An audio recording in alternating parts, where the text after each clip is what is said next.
Hello everyone, क्या हाल है सबके। मैं हूं गौरव काबरा और एक बार फिर से आप सभी का स्वागत है अपने यूट्यूब चैनल पे। जैसा कि आप जानते ही हैं, अपने अब एक नहीं बल्कि दो यूट्यूब चैनल्स हैं। एक है गौरव काबरा और दूसरा है एड्यूटर्स। आपको पता है अपनी रिस्पॉन्सिबिलिटीज और ड्यूटीज दोनों को सब्सक्राइब करना है, दोनों में बेल आइकन प्रेस करना है। हम लोगों ने बड़ी नियत से लास्ट कुछ दिनों से अपनी समरी सीरीज शुरू कर रखी है, ठीक है, जिसमें हम लोगों ने कॉर्पोरेट फाइनेंस पूरा कंप्लीट कर लिया, ठीक है, और उसके साथ में अब डेरिवेटिव्स भी कंप्लीट करने जा रहे हैं। हमने इससे पहले वाला जो वीडियो बनाया था उसमें डेरिवेटिव्स की शुरुआत हो गई थी। पहली रीडिंग में सारे डेरिवेटिव इंस्ट्रूमेंट्स को एकदम खूबसूरती के साथ में अच्छे से 1 घंटे के थोड़े से ऊपर के समय में शायद हमने कंप्लीट कर लिया। आज की इस वीडियो में भी 1 घंटे से ज़्यादा समय ज़रूर लगेगा, बट मैं ट्राई करूंगा कि काफ़ी हद तक सारे टॉपिक्स को कवर कर लूँ आज के इस समरी वीडियो में। ऑब्वियसली ये वीडियो उनके लिए थोड़ा ज़्यादा फायदेमंद होगा जो लोग पहले से डेरिवेटिव्स के बारे में थोड़ा बहुत जानकारी बटोर रखे हैं, जिनको थोड़ा बहुत आइडिया है। एकदम फ्रेश माइंड्स के लिए थोड़ा सा टेक्निकल आज का वीडियो एटलीस्ट हो सकता है। मैंने ये सेम अपील लास्ट वीडियो में भी की थी, आज भी कर रहा हूँ कि आपका अगर पहले से थोड़ा बहुत पढ़ा हुआ है तो फायदा होगा, नहीं पढ़ा हुआ है तो शायद थोड़ा सा टेंशन हो सकता है, तो उस बात का ध्यान में रखना, ठीक है। आफ्टर ऑल जो सेल्फ स्टडी कर रहे हैं और डेरिवेटिव्स बिना पढ़े इन वीडियोस को देखना चाहते हैं, उनको बस मैं एक वो डिस्क्लेमर दे देना चाहता हूं कि हो सकता है आपको ये एक बार का टफ लगे, बट अदरवाइज मैंने अपनी तरफ से फुल ऑन प्रोसेस किया है, फुल ऑन ट्राई किया है कि आपको वही एक्सपीरियंस दूं जो आमतौर पे हम लोग वीडियो क्लासेस में देते हैं। थोड़े ज़्यादा ठहराव के साथ, भागते नहीं है वहाँ, थोड़ा आराम से सुकून से धीरे धीरे समझाते रहते हैं। साथ ही साथ मेरी आदत है, मैं रेलिवेंट एग्जाम्पल्स लेता हूँ इंडियन स्टॉक मार्केट के, जिसमें इंडियन मार्केट में क्या हो रहा है, कैसे हो रहा है, सारी चीज़ें एक्सप्लेन करता हूँ। हम लोग अपने गौरव काबरा चैनल पे अब स्टॉक मार्केट रिलेटेड भी कई सारी वीडियोस अब बनाने वाले हैं जो ओवर द टाइम आपको समझ में आने लगेंगे। साथ ही साथ एड्यूटर्स वाले चैनल पे सारा एकेडमिक कंटेंट जाएगा, तो दोनों ही चैनल्स को सब्सक्राइब करना आपको पता है बहुत ज़रूरी होने वाला है। साथ ही साथ बेल आइकन को प्रेस करें एंड वीडियो शेयर करें।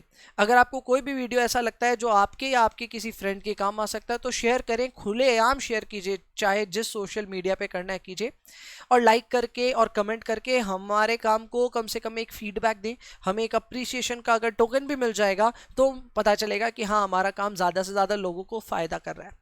ऑलरेडी काफ़ी सारे कमेंट्स आ रहे हैं विच इज़ ऑलरेडी ओवरवेलमिंग, और मेरे को अच्छा लग रहा है कि चलो जो मेहनत कर रहे हैं वो लोगों की काम आ रही है। सो कमेंट ज़रूर करें, अपनी बात ज़रूर रखें कि आपको ये वीडियो में क्या अच्छा लगा, क्या बुरा लगा। बुरा भी लगा तो आप कमेंट में ज़रूर मेंशन करें। सो दैट्स इट, आज की मेरी अपील यही है। अब हम लोग आज के इस टॉपिक में मूव करने जा रहे हैं जो कि होने वाला है डेरिवेटिव्स का फाइनल रीडिंग। इस रीडिंग में बहुत डिटेल में डेरिवेटिव्स डिस्कस होने वाला है, ये बात याद रखना। प्राइसिंग और वैल्यूएशन के लहजे से बहुत इंपॉर्टेंट है। हाँ, कुछ चीज़ों में मैं पहले से आपसे एक एक्सक्यूज मांग लेता हूँ दैट कुछ टॉपिक्स में मैंने स्किप किया, इन द सेंस बोला है कि आप एक बार बस देख लेना, क्योंकि वीडियो बहुत ज़्यादा बड़ा बनने वाला है मुझे पता है। तो कुछ टॉपिक्स मैंने डिसाइड किए हुए हैं कि वो स्किप करवाऊंगा, ठीक है, लेकिन बहुत ज़्यादा ऐसा नहीं होगा। आप समझ लो 90% of the content is still being dealt with. जो थोड़ा बहुत है वो एकदम लास्ट में थोड़ा बहुत रहेगा, तो वो कोई दिक्कत आपको देगा नहीं। So that's it, so that's my entire effort, जिसके साथ आज डेरिवेटिव्स भी कंप्लीट हो जाएगा। सो मिलते हैं वीडियो के सेकेंड पार्ट में, जहाँ पे अपनी समरी शुरू करते हैं।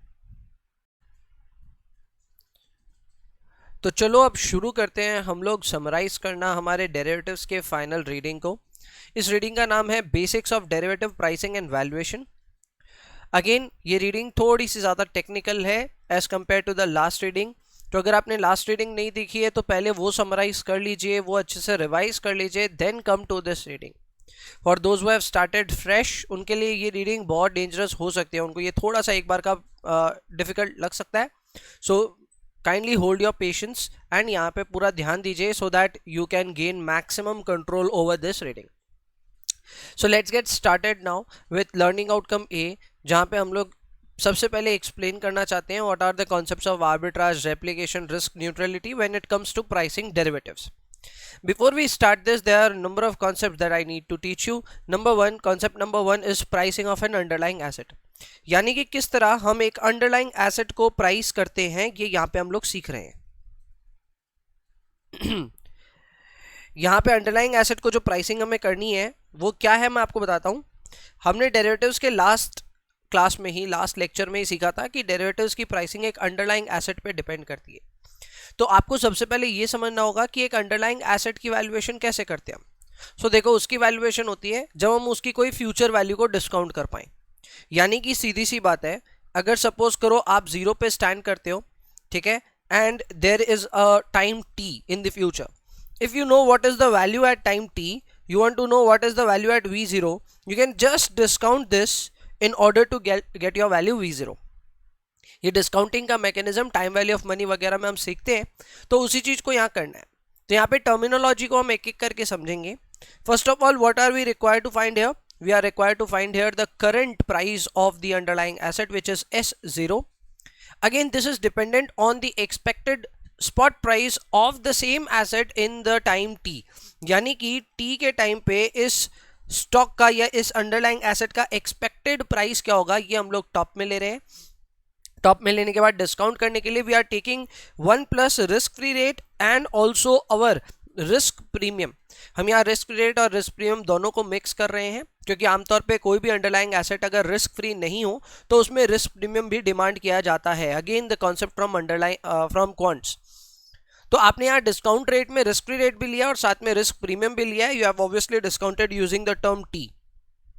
ऐसा करते वक्त आपने ऑब्वियसली अपना जो वैल्यू है उसको डिस्काउंट तो कर लिया, बट इस बीच में आपको दो चीजों को और कंसिडर करना होगा. If during the period of holding, यानी कि ये जो समय है, इस समय के बीच में अगर आपने होल्ड किया और किसी भी एसेट को होल्ड करने के लिए उस पर कोई खर्चा भी लग रहा था या फिर उससे कोई बेनिफिट आ रहा था, तो उसको भी यहाँ पे ध्यान दिया जाता है, उसको एडजस्ट किया जाता है. एग्जाम्पल के तौर पे, अगर ये आपका कोई इनफ्लो है, करेक्ट, और ड्यूरिंग द टर्म कुछ कॉस्ट्स हैं जो आपके लगे हैं, ठीक है, there was some cost of holding जो आप बियर कर रहे थे, तो जिस तरह इनफ्लो को आपने डिस्काउंट किया उसी तरह कॉस्ट को भी डिस्काउंट करने होंगे. इन कॉस्ट को जब डिस्काउंट करेंगे तो अपनी वैल्यू में से उसे माइनस कर देंगे, बिकॉज जब एक इनफ्लो प्लस हो रहा था तो ऑब्वियसली एक आउटफ्लो माइनस होगा. So you have to basically deduct theta from this, where theta is the PV of all the holding cost. अगर इस एसेट को होल्ड करने के लिए आपको कोई खर्चा वगैरह लगा है तो आपको बेसिकली उसका पीवी यहाँ पे माइनस करना होगा. Similarly if there was some benefit that was flowing, ठीक है, इंस्टेड ऑफ कॉस्ट कुछ बेनिफिट आपको मिल रहा था, तो आपको उस बेनिफिट का भी पीवी करके यहाँ पे एडजस्टमेंट करना पड़ेगा, and that is what you are adding. उसको हम गामा बोलते हैं, and this is the PV of benefit of holding. ठीक है, इसे कन्वीनियंस यील्ड वगैरह के नाम से भी जाना जाता है. अगर आपने ये सब चीजें पहले पढ़ी है तो याद आ जाएगा. So in toto I can say that my formula is this. मैं आपके लिए फिर से लिख देता हूँ. S0 is dependent on what is the expected spot price at time t divided by 1 plus r, where r is risk free rate, plus lambda which is my risk premium. इसको discount करने के लिए power मैंने t लिया है, ठीक है, and then I am deducting my theta. Theta happens to be my PV of costs, correct, and I am adding gamma, and gamma is my PV of benefits. So इस तरह हमने अपना ये फॉर्मूला पूरा कर लिया. ये फॉर्मूला ध्यान रखिएगा, it is not a formula for pricing your derivative, it is the formula for pricing your underlying asset. I hope this is clear, crystal clear. ये होना बहुत जरूरी है, नहीं तो आगे प्रॉब्लम होगा, ठीक है. So that was basically understanding how an underlying is basically priced. आगे बढ़ते हैं. Next up is concept number 2, जो कि है रेप्लिकेशन के बारे में. अगेन काफ़ी कुछ है इसमें बताने को, लेकिन मैं आपके लिए समरी के लहजे से कुछ चीज़ें लेके आया हूँ जो सबसे ज़्यादा इंपॉर्टेंट है, ठीक है. फुल ऑन अगर आप अंदर से पढ़ेंगे तो आपको और भी चीज़ें मिलेंगी, तो आप इसको एग्जॉस्टिव ना समझना. अगर मैं यहाँ पे कॉन्सेप्ट नंबर 2 की बात करूँ, रेप्लिकेशन की, तो बेसिकली यहाँ पे एक छोटा सा कॉन्सेप्ट आपको ये दिया गया है कि आप चाहो तो एक रिस्क फ्री एसेट क्रिएट कर सकते हो अगर आप किसी एसेट के साथ में डेरिवेटिव पोजीशन को साथ में मर्ज कर दो. अब ये बहुत सिंपल सी बात है. सपोज करो मेरे पास में एक इक्विटी पोर्टफोलियो बना हुआ है, ठीक है, मेरे पास में एक इक्विटी पोर्टफोलियो है.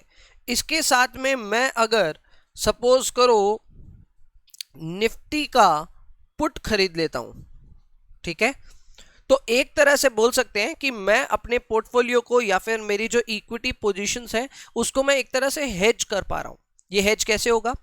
कल को अगर मार्केट, स्टॉक मार्केट नीचे जाने लगे और मेरे को मेरे पोर्टफोलियो में नुकसान होने लगे, तो वो जो नुकसान है उसकी भरपाई हो जाएगी अगर ये निफ्टी का पुट मेरे को कमा करके दे देगा, जो कि ऑब्वियसली देगा. सो इस तरह से आप देख सकते हो कि मैं चाहूं तो अपने इक्विटी पोर्टफोलियो को पूरी तरह से हेज कर सकता हूं against the market risk by taking a position in a derivative instrument. Thereby you can think of replication as a strategy where you are trying to create one more asset or a risk free asset from a portfolio clubbed with derivatives. Hindi में समझाऊं तो आप किसी portfolio या फिर किसी asset के साथ में डेरिवेटिव्स को मर्ज करके चाहे तो एक रिस्क फ्री एसेट खड़ा कर सकते हैं. इसी प्रोसेस को हम कहते हैं रेप्लिकेशन. यहाँ लिखा हुआ है replication refers to the exercise of creating an asset. This asset that we are talking about is the risk free asset. ठीक है, a risk free asset using a portfolio. ठीक है, या फिर कोई एसेट एंड और अ डेरिवेटिव. अब यहाँ पे कुछ सिंपल सी स्ट्रैटेजीज हैं जो मैंने आपको समझाई, वही चीज यहाँ पे लिखी हुई है. जैसे कि आपकी पहली स्ट्रैटेजी जो है वो ये है कि आप एक एसेट लीजिए, साथ में एक डेरिवेटिव पोजीशन ले लीजिए, so you can essentially create a risk free asset. ये सेम चीज मैं आपको ऊपर समझाया था कि मेरे पास में इक्विटी पोर्टफोलियो है, मैंने उसके साथ में एक पुट खरीद लिया, तो I have essentially hedged my position in equities, so I can make it a risk free asset. Similarly अगर आप प्लस माइनस करें, इस इक्वेशन को छेड़छाड़ करें, तो एक एसेट को लॉन्ग करना, एक रिस्क फ्री एसेट को शॉर्ट करना is as good as derivatives को शॉर्ट करना या डेरिवेटिव्स को राइट करना. तो वो भी एक पोजीशन यहाँ बन सकती है. Similarly you can also imagine कि डेरिवेटिव को खरीदना और रिस्क फ्री एसेट से पैसे बोरो करना is as good as buying an asset as well. So this is how you can obviously create a lot of replication strategies out of it, and यही है basically idea of replication. ये आगे जाके काम आएगा, इसीलिए replication यहाँ पे concept पढ़ाया गया है. Next up is concept number 3 which is risk neutrality. I really like this topic, और ये topic theoretically हमें काफ़ी सारे help करेगा practical understanding के लिए. तो समझिए, देखो रिस्क न्यूट्रलिटी इन डेरिवेटिव्स का कॉन्सेप्ट बहुत ही सिंपल है. आपको यहाँ कहा गया है कि जिस तरह आपने एक अंडरलाइंग एसेट की वैल्यूएशन के टाइम पे एक रिस्क प्रीमियम को कंसिडर किया था, उस तरह आपको एक रिस्क प्रीमियम को कंसिडर करना नहीं पड़ेगा अगर आप डेरिवेटिव्स को प्राइस करो. वो क्यों? क्योंकि डेरिवेटिव्स एक ऐसे कॉन्ट्रैक्ट्स हैं जिनको आप चाहो तो किसी एसेट के साथ मर्ज करके अपनी पोजीशन को रिस्क फ्री बना सकते हो. करेक्ट ना? An asset plus derivative can make a risk free asset. जब आप एक रिस्क फ्री एसेट क्रिएट कर ही सकते हो डेरिवेटिव से, सो फिर हम इसे एक सिस्टमैटिक रिस्क नहीं बल्कि अनसिस्टमैटिक रिस्क मानेंगे. And since unsystematic risk can be hedged और कैन बी मिनिमाइज्ड और कैन बी अवॉइडेड, इसीलिए उसके लिए कोई रिस्क प्रीमियम की रिक्वायरमेंट बनती नहीं. And that is where the concept of risk neutrality comes. यहाँ पे आपको सीधा सीधा कहूं तो ये कहा गया है कि डेरिवेटिव्स के केस में जो थोड़ी बहुत रिस्क है भी, या थोड़ी तो नहीं है, बहुत ज़्यादा है, आप उसे लेकिन फिर भी अवॉइड कर सकते हो. अगर आप उसे अवॉइड नहीं भी करते हो तो भी उस रिस्क के बदले आपको कोई प्रीमियम डिजर्व आप नहीं करते. बिकॉज अगर आपने कोई रिस्क पोजीशन छोड़ी है खुली तो वो आपने अपने अंडरस्टैंडिंग से छोड़ी है. ऐसे आमतौर पे डेरिवेटिव्स में जो रिस्क है उसे हेज किया जा सकता है और उसे अवॉइड किया जा सकता है. इसीलिए the concept of risk aversion does not apply to derivative pricing. It may apply for pricing an underlying asset but not a derivative, and hence we understand the concept of risk aversion as valid only up to pricing of securities और asset, not derivatives. सो यहाँ पे जो concept use हो रहा है वो है रिस्क न्यूट्रलिटी.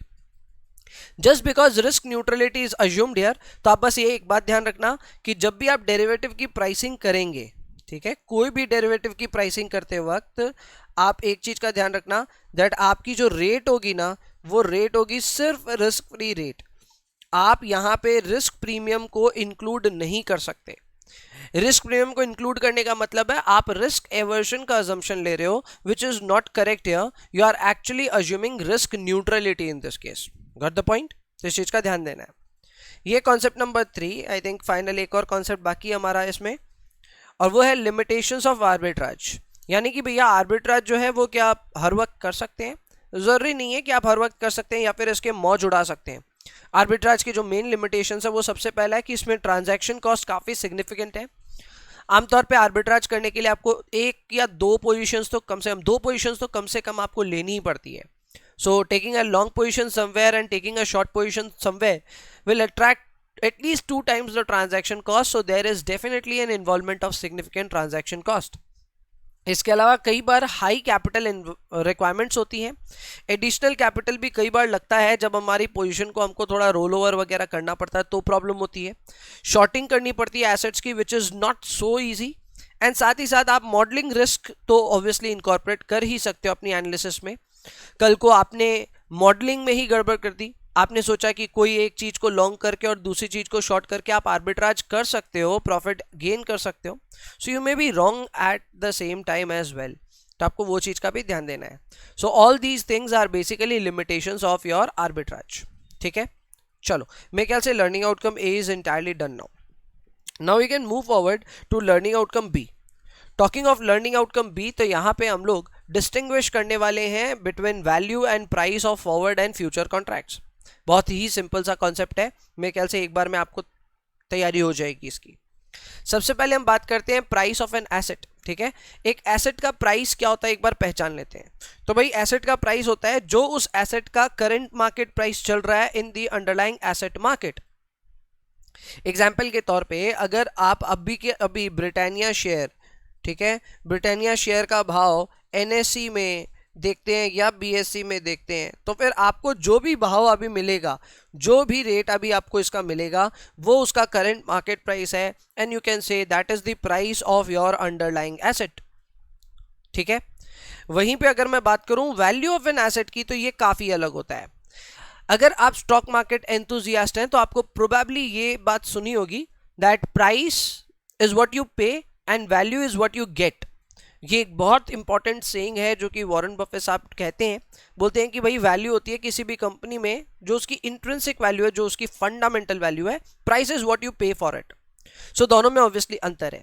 एक तरह से मैं ऐसा कह सकता हूं कि सपोज करो आप बाजार से जाकर के कोई चीज खरीद करके लेके आए 100 रुपए में, ठीक है, और आपको वो एक्चुअल में उसकी वैल्यू यूज करने के टाइम पे लग रहा है नहीं यार ये 60 रुपए लायक ही चीज है, तो वो जो वैल्यू है वो आपको बेसिकली वो आपको सर्व क्या कर रही है या वो आपके लिए क्या वैल्यू रखती है वो मैटर करता है। ये वैल्यू सबके लिए अलग अलग हो सकती है। हो सकता है आपके लिए ये चीज 60 रुपए लायक की है, किसी और के लिए हो सकता है इसकी वैल्यू 160 हो। So value depends on what your calculation और your assumptions are when you are valuing an underlying asset. So value essentially means the intrinsic value of the underlying asset calculated using some fundamental or valuation model. अब इस valuation model में आप चाहो तो DDM use कर सकते हो, आप FCFE यूज कर सकते हो, FCFF अप्रोच यूज कर सकते हो, plenty of approaches wait for you. तो आप कई सारे अप्रोचेस के थ्रू ये वैल्यूएशन कर सकते हो। आप अगर मुझे बहुत अच्छे से पहचान गए हो अब तक तो आपको समझ में आ गया होगा कि मैं वैल्यूएशंस पे बहुत ज़्यादा बिलीव नहीं करता, ना ही मुझे लगता है कि हमारे लिए ये कैपेबिलिटी है कि हम वैल्यूएशन कर पाएंगे। तो ठीक है, पॉइंट है, हमने समझ लिया, आगे बढ़ते हैं। नेक्स्ट है pricing of a derivative, and specifically we are talking about only forwards and futures here. तो ये थोड़ा अलग होता है, ठीक है। प्राइसिंग ऑफ अ डेरिवेटिव का मतलब ये होता है कि जिस दिन डेरिवेटिव आपने कॉन्ट्रैक्ट में एंटर किया, क्या उस दिन किसी भी बंदे ने किसी दूसरे बंदे को हाथों हाथ कोई पैसे दिए क्या। मतलब देयर इज अ बायर जिसे हम कहते हैं लॉन्ग, ठीक है, देयर इज अ सेलर जिसे हम कहते हैं शॉर्ट, ठीक है। तो यहाँ पे एक बात हम समझ लेना, फॉरवर्ड और फ्यूचर के केस में ऐसा कभी नहीं होता कि पहले ही दिन कॉन्ट्रैक्ट करते ही कोई किसी को कुछ दे रहा है। उस समय कुछ नहीं होता, उस समय सिर्फ एक अग्रीमेंट होता है कि भाई फ्यूचर डेट पे कोई पर्टिकुलर चीज को हम एक पर्टिकुलर प्राइस पे एक्सचेंज करने वाले हैं। ये फॉरवर्ड और फ्यूचर दोनों के केस में होता है। सो एसेंशियली वहां पे डे जीरो पे कोई भी इन्वॉल्वमेंट नहीं होता पैसे का, and that is why the price of the future और फॉरवर्ड इज जीरो। उसका प्राइस क्या होता है, जीरो। और ये जो प्राइस मैं बोल रहा हूं ये एट इनिशिएशन है, ठीक है, ये एट इनिशिएशन है, ठीक है। प्राइस मैं आपको ये एट इनिशिएशन बता रहा हूं। नेक्स्ट बात आती है वैल्यू की। तो value of a derivative is basically the value of the derivative once it starts floating. यानी कि जैसे ही आपने एक डेरिवेटिव कॉन्ट्रैक्ट में एंट्री ले ली, उसके बाद ऑब्वियसली अंडरलाइंग एसेट का वैल्यू ऊपर नीचे होना शुरू हो जाएगा। सो या तो लॉन्ग जीतने लगेगा या तो शॉर्ट जीतने लगेगा। तो जो भी जितने अमाउंट से जीत रहा है वो उस डेरिवेटिव कॉन्ट्रैक्ट की वैल्यू हो जाएगी। एग्जाम्पल के तौर पर अगर लॉन्ग कोई बेट लगाया जिसके हिसाब से 200 रुपए अब इसके बन रहे हैं और शॉर्ट को वही 200 रुपए इसको चुकाने होंगे, तो ये जो 200 रुपए की आप वैल्यूएशन यहाँ पे देख रहे हो, इसी को हम बोलते हैं value of the derivative contract. Again goes without saying, value of a derivative contract depends on the fluctuation of the price of the underlying asset. ये बात यहाँ लिखी है, that value of the derivative can fluctuate during the period of the derivative. It is basically responsive to the changes in the price of the underlying asset. Got the point? So काफी subtle difference है between price of an asset, value of an asset, price of a derivative and value of a derivative. Specifically इस learning outcome में forward and future की ही बात की थी, तो हमने ऑप्शंस वगैरह या स्वैप्स वगैरह को कंसिडर यहाँ पे नहीं किया, इस बात को आप ध्यान रखें, ठीक है। सो दिस इज लर्निंग आउटकम भी, जहाँ पे मेरे ख्याल से मैंने इन चारों डायमेंशंस को समझाने में आपको मदद की है कि प्राइस क्या होता है, वैल्यू क्या होता है for both asset as well as derivative. आइए आगे बढ़ते हैं। Next up is learning outcome C, where I am going to tell you how to find value and price of the forward contract at different stages, यानी कि उसके initiation पे उसकी value क्या होगी या फिर प्राइस क्या होगा, ड्यूरिंग लाइफ उसकी वैल्यू कैसे डिटरमाइन करते हैं, एंड ऑब्वियसली एट एक्सपायरी उसकी वैल्यू कैसे डिटरमाइन करते हैं। अब ये थोड़ा सा ट्रिकी कॉन्सेप्ट है, वैल्यूएशंस की दरकार है, थोड़ा सा command over time value of money is required. तो एक बार ध्यान दीजिएगा आराम से।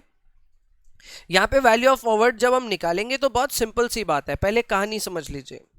कहानी ये है कि सपोज करो ये मैं हूं, ठीक है, और ये आप हो।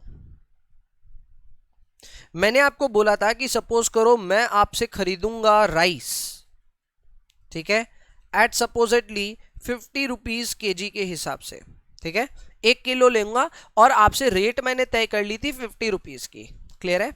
अब मेरी बात सुनो आप, मैंने ये 50 रुपए की रेट कैसे तय की, इसके पीछे एक मैकेनिज्म है। मैकेनिज्म ये है कि सपोज करो आज जो राइस का दाम है मार्केट में वो है 40 रुपीज, ठीक है, एंड मैंने और आपने दोनों ने ये माना है that this is going to increase, ठीक है। यहां पे आपका जो रेट है वो मैंने माना है 25% पर एनम का।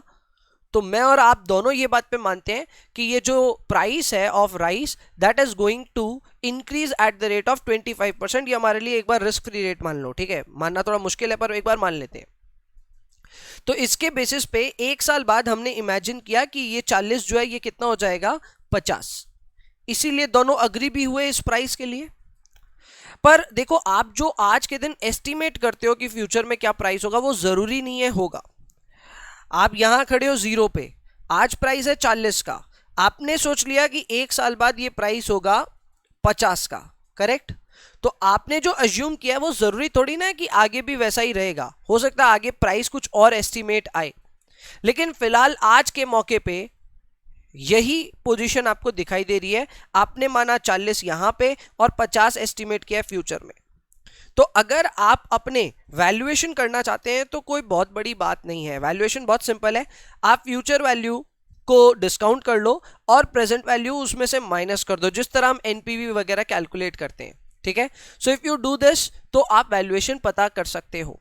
डिफरेंट डिफरेंट पर्सपेक्टिव से, मैं एक बायर के पर्सपेक्टिव से अगर आपको बताऊं तो हमेशा हम जो प्राइस यहां पे आज मिल रही है हमें माइनस करेंगे कि हमें पे क्या करना होगा, ठीक है। जैसे मैं आपको 50 रुपए देने का वादा किया हूं तो मेरे लिए ये आउटफ्लो है, क्लियर है, और अगर ये चीज मुझे आज के आज मिल जाती है तो ये मेरे लिए इनफ्लो होगा। मैं यही चीज सपोज करो राइस आपने मुझे दिया तो मैं राइस हाथों हाथ मार्केट में बेच दूंगा, गॉट द पॉइंट। तो बेचने से मुझे जो मिलेगा वो है आज का price which is S0, and जो मैंने आपको वादा किया कि मैं आपको चुकाऊंगा वो है आउटफ्लो। तो मैं यहाँ पे एनपीवी जैसा ही कुछ कॉन्सेप्ट दौड़ा रहा हूं, जहां पे मैं इनफ्लोज की पीवी कर रहा हूं एंड आउटफ्लोज की पीवी कर रहा हूं, दोनों को आपस में नेट कर रहा हूं in order to calculate the value. अब यहाँ पे आप देखिए, मैं अगर आपसे वादा करता कि मैं आपसे राइस लूंगा तो ऑब्वियसली मैं मार्केट में उसको आज के आज बेच दूंगा। आज के आज उस राइस का दाम चल रहा है 40 रुपए मार्केट में, करेक्ट। मैंने आपको वादा किया था कि मैं आपको 50 रुपए करके राइस का दूंगा, लेकिन ये 50 मुझे देना था 1 साल बाद। अगर आज हम इसे डिस्काउंट करते हैं तो इसकी वैल्यू डिस्काउंट के बाद भी 40 ही आती है। सो 40 minus 40 will always leave you with a value of 0। यानी कि एक बात सीधी सीधी कहा जा सकता है कि value at initiation for a forward और a future contract will always be 0। अब ये इसलिए हो रहा है, एक छोटा सा मैं कारण आपको बता देता हूं। ये इसलिए हो रहा है क्योंकि आपने जो f की वैल्यू कैलकुलेट की वो इस फॉर्मूले को यूज करके ही की है, ठीक है। सो अगर आप इसी फॉर्मूले को देखें तो आप ऐसा भी लिख सकते हैं S is equal to F divided by 1 plus R to the power T, correct. अब आप अगर दोनों को आपस में माइनस करेंगे भी तो obviously you will be left with only 0 in the other and. तो देखो ये हमेशा होने वाला है बिकॉज आपकी प्राइसिंग ही हुई है यूजिंग दिस फॉर्मूला। ये कैसे हुआ, अगेन यहां आप ऑब्जर्व कर सकते हैं, मैंने 50 की जो वैल्यू पता की थी वो की थी 40 इंटू 1.25 टू द पावर 1 से। Got the point. तो हमने जो प्राइसिंग की वो प्राइसिंग की f is equal to s into 1 plus R to the power t। तो उसी को छेड़छाड़ करके ही वैल्यूएशन का फॉर्मूला बनाया गया है and this is going to give you always 0। ये बात ध्यान रखना। अगेन लाइव क्लास पे इस पे बहुत ज्यादा चर्चा हुई है, एकदम डिटेल में समझाया गया है, बट आई होप समरी के लिए इतना सा समझाना भी आपके लिए बहुत होगा। ड्यूरिंग लाइफ में लेकिन ये सिचुएशन बदल सकती है। ड्यूरिंग लाइफ में एक्चुअली देखो आपको कुछ पता नहीं है कि आज का प्राइस और फॉरवर्ड प्राइस जो है वो क्या सेम ही रह रहा है क्या, या उनके बीच का रिलेशनशिप सेम रह रहा है क्या। तो आपको जब यहाँ पे पता नहीं तो you can not tell that it is going to be 0, it can be anything. So what you are doing, you are taking your inflow today, यानी कि सपोज करो यही कॉन्ट्रैक्ट आप आज के आज एक्सरसाइज कर लो, तो आपको प्राइस पे करना पड़ेगा फॉरवर्ड जो आपने प्रॉमिस किया था 50 रुपया, लेकिन उसको डिस्काउंट करेंगे। याद देखिए डिस्काउंट के लिए रेट तो वही यूज हुआ है लेकिन आपका पीरियड कम हो गया। पहले आप डिस्काउंटिंग कर रहे थे पूरे टी पीरियड तक, अब आप देखिए आप डिस्काउंटिंग कर रहे हो टी माइनस टी पीरियड के लिए। So discounting is happening only for the period of t minus t. So this is your entire outflow, यहां तक ये पूरा आउटफ्लो हो गया एंड ये है आपका inflow. So you are taking S T minus F divided by 1 plus r to the power t minus t. So this is how you value your forward during the life of the asset or life of the contract. And then at expiry, expiry पे तो देखिए आप दोनों की value यहीं पे आ गई, तो अब आपको यहाँ पे कोई डिस्काउंट वगैरह करने का दरकार नहीं होगा। आपको सिर्फ अपने इनफ्लो में से अपना आउटफ्लो माइनस करना है in order to calculate the value as on the date of expiry. यहाँ पे देखिए थोड़ा सा टर्मिनोलॉजी में गलती रहा है, ये मैं एक्सप्लेन कर देता हूं। This should be V T, ठीक है, छोटा वाला T, and this should be V बड़ा वाला टी। ये गलतियां हैं टर्मिनोलॉजी में, अगर आपने यहां से कुछ कॉपी किया है तो प्लीज इसे अपडेट कर लीजिएगा। Got the point. अगेन मैं कहता हूं देखो वैल्यूएशन बहुत सिंपल सा सिस्टम है। वैल्यूएशन के लिए आपको बस इतना करना है that you have to understand कि आपके लिए इनफ्लो क्या होगा और आपके लिए आउटफ्लो क्या होगा, दोनों को आपस में पीवी करने के बाद में आप माइनस कर दें, you will get your valuation. This concept is as good as NPV, ठीक है। सो इस तरह से आप वैल्यूएशन कर सकते हैं फॉरवर्ड का। नेक्स्ट आते हैं लर्निंग आउटकम डी में। Talking of learning outcome D, तो यहां पे अब हम जो प्राइसिंग कर रहे हैं अपने फॉरवर्ड्स के लिए उसमें थोड़ा बहुत कैलकुलेशंस में ध्यान दे रहे हैं, ठीक है, या थोड़ा बहुत जो एडजस्टमेंट्स करना उसको ध्यान दे रहे हैं। याद रखना यहां पे हम प्राइसिंग कर रहे हैं। प्राइसिंग जब भी वर्ड आएगा इसका मतलब we are finding F, we are trying to find the F. ये एफ मैं आपको फिर से याद दिला दूं, this F is the agreed price. ये वो प्राइस है जो आपने कॉन्ट्रैक्ट में अग्री किया है। It is the specified price on which your exchange of underlying asset would take place at a future date, ठीक है। तो ये पता कैसे होता है, तो देखो इसका आमतौर पे फॉर्मूला होता है F is equal to S zero into 1 plus R F to the power T. आमतौर पे तो यही फॉर्मूला होता है, but now I am going to tell you कि इसमें थोड़ा बहुत मॉडिफिकेशंस करना होगा if there is a presence of some holding cost और सम बेनिफिट्स ऑफ होल्डिंग, यानी कि कन्वीनियंस यील्ड वगैरह अगर कुछ हुआ तो कुछ एडजस्टमेंट्स करनी होंगी। उसके लिए सबसे पहले आप रिकलेक्ट कीजिए इस फॉर्मूले को जो कि आपने पहले ही स्लाइड में देखा था, where your underlying assets current price was dependent on the expected spot price of the underlying divided by 1 plus r, and we have also used risk premium here। फिर से मैं आपको याद दिला दूं कि यहां पे आप अंडरलाइंग एसेट को वैल्यू कर रहे हो इसलिए रिस्क प्रीमियम लिया है। डेरिवेटिव्स के केस में रिस्क एवर्जन नहीं, रिस्क न्यूट्रलिटी एज्यूम की जाती है एंड देयर बाय वहां पे आप ये लैम्डा को यूज मत करना, बट आपको ख्याल रखना है कि आपका कॉस्ट क्या है। सो this is your PV of cost, correct, and आपका बेनिफिट्स क्या है तो उसका भी आपको ख्याल रखना है। ये है आपका PV of benefits. So cost and benefits दोनों का ख्याल रखना है। सो पीवी ऑफ कॉस्ट को माइनस करते थे हम और बेनिफिट्स को ऐड करते थे। अब देखो मेरी बात सुनो, इस पूरे इक्वेशन में हम कुछ नहीं कर रहे हैं, मैं एक एक करके एक बार सब चीजें हटा देता हूं सो दैट थोड़ा आसानी हो जाए। हाँ, अब मैं आपको समझाता हूं यहां हो क्या आ रहा है और ये बहुत इंपॉर्टेंट है। मैं एक्सपेक्टेड स्पॉट प्राइस जो है ना इन टाइम टी, उसी को एफ इमेजिन कर रहा हूं। क्योंकि देखा जाए तो दोनों की दोनों चीजें टी पे स्टैंड करती हैं। मैं EST कैलकुलेट करना चाहूं यहां पे या फिर F कैलकुलेट करना चाहूं, एसेंशियली दोनों का बात तो सेम ही है। So I am technically replacing my EST by F, and since I have moved into derivatives तो मेरे को अब लैम्डा का दरकार नहीं है, तो ये काट देता हूं। तो अगर मैं EST को रिप्लेस कर दूं F से और लैम्डा को ओमिट कर दूं अपने इस इक्वेशन में से, तो अब हम चाहें तो इसे रिप्लेस करके एक नई इक्वेशन बना सकते हैं। इस इक्वेशन के लिए सबसे पहले ये जो दो आइटम है इनको इस तरफ ले चलते हैं, तो जो माइनस था वो प्लस हो जाएगा, जो प्लस था वो माइनस हो जाएगा, and you are left with this point. Got the point? इसके अलावा अब आपको यह करना है कि जो आपका नीचे डिस्काउंटिंग के लिए आप फैक्टर यूज कर रहे थे 1 + r⁻t, उसको आप मल्टीप्लाई कर दीजिए। सो मल्टीप्लीकेशन करते ये ऐसा हो गया। So now you have f = s0 + theta minus gamma in the bracket 1 + r⁻t. This is how you price your forward or you set your forward price. F की वैल्यूएशन इस तरह की जाती है। Obviously this is in the presence of any non-monetary or monetary benefits and cost. अगर monetary या non-monetary benefits और cost होंगे तो उसको ध्यान में रखते हुए आप ये वैल्यूएशन करेंगे। Otherwise you could have used this simple formula, इससे भी आपका काम हो जाएगा। ठीक है, तो ये आपको यूज करना होता है। गोज विदाउट सेइंग कि थीटा और गामा क्या होता है वो मैंने यहाँ पे एक्सप्लेन भी किया हुआ है, और इसको एडजस्ट करना आपको भूलना नहीं है। सो ये था how do you price your derivative, especially your forwards, in case of any monetary और non monetary benefits and cost. So I hope ये आपको अच्छे से समझ में आ गया। मैंने इसको आपको डिराइव करवाया है using the equation that we learned in the first slide. आगे बढ़ते हैं। Next up is learning outcome E. Learning outcome E talks about FRAs. FRAs कुछ नहीं होते, ये फॉरवर्ड कॉन्ट्रैक्ट ही होते हैं, पर यहाँ जो बेटिंग हो रही है ये किसी अंडरलाइंग एसेट पे या अंडरलाइंग एसेट के प्राइस पे नहीं हो रहा। यहाँ बेटिंग हो रहा है एक ऐसे एसेट पे जो कि खुद इंटरेस्ट रेट है।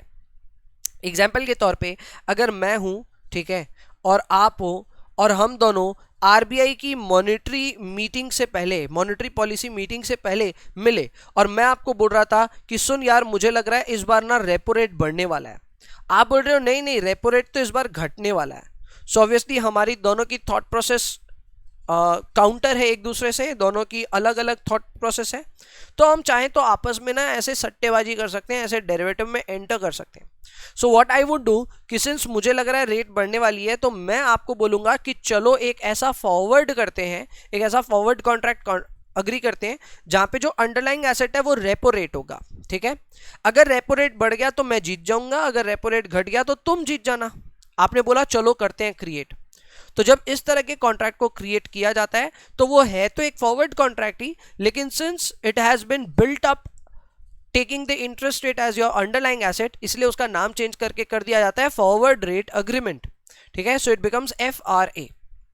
यही चीज को यहां मेंशन किया हुआ है that a forward rate agreement is a forward contract where the underlying is actually an interest rate. It could be anything. Usually हमारे एकेडमिक के बेसिस से या हमारे CFA के लेवल 1 के बेसिस पे ये लाइबोर होने वाला है। मैंने आपको जो एग्जाम्पल सिखाया वो रेपो का था, वो भी चलेगा।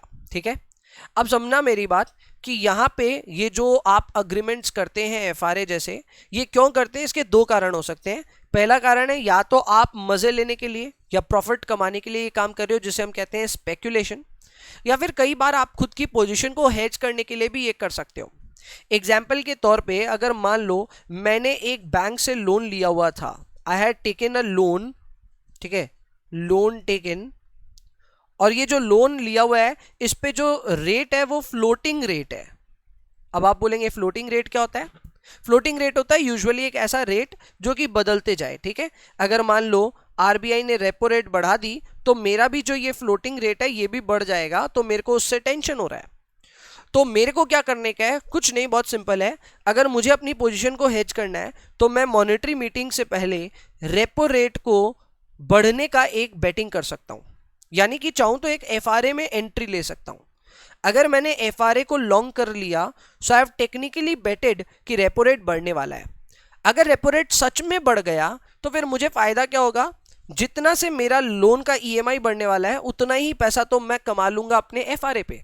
सो एसेंशियली मेरा कोई नुकसान नहीं होगा, मैं अपने नुकसान को समहाउ कवर कर पाऊंगा।